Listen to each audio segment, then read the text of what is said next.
In the Korean War more than 6 decades ago, 21 nations came to help protect South Korea's freedom.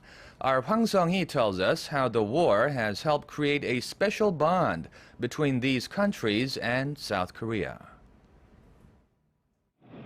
It was a war that left the entire Korean Peninsula in ruins. Some 4 million lives were lost or fell to injury, and more than 10 million people were separated from their loved ones during the 3-year Korean War.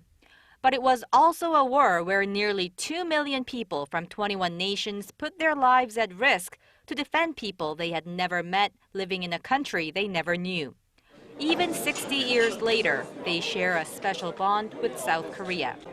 Turkey participated to Korean War with more than 15,000 soldiers, and we have lost, unfortunately, 1,005 soldiers here.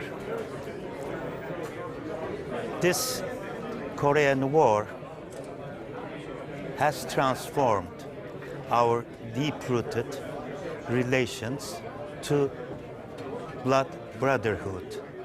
Once one of the poorest nations in the world, South Korea rose from the ashes of war and is now a member of the group of 20 nations. The tables have turned, and some who fought for its justice, freedom, and democracy 60 years ago now look to Seoul for lessons.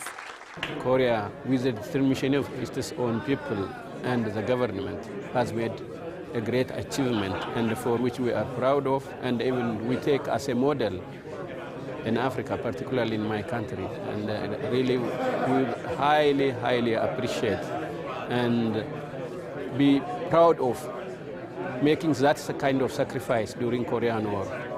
However, with the Korean War Armistice Agreement in place, the two Koreas are still technically at war. Amid constant threats from the north, the 21 nations now fully support Seoul's new approach of building trust with Pyongyang. Well, I think, that President Park Geun-hye's process of trust building is probably the best way.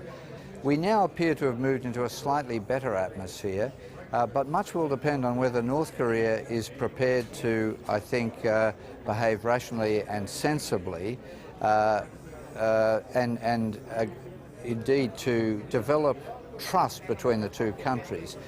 While the Koreas have neither been at war nor at peace for the past 60 years, South Korea's aim is to sustain peace on the Korean Peninsula over the next 60.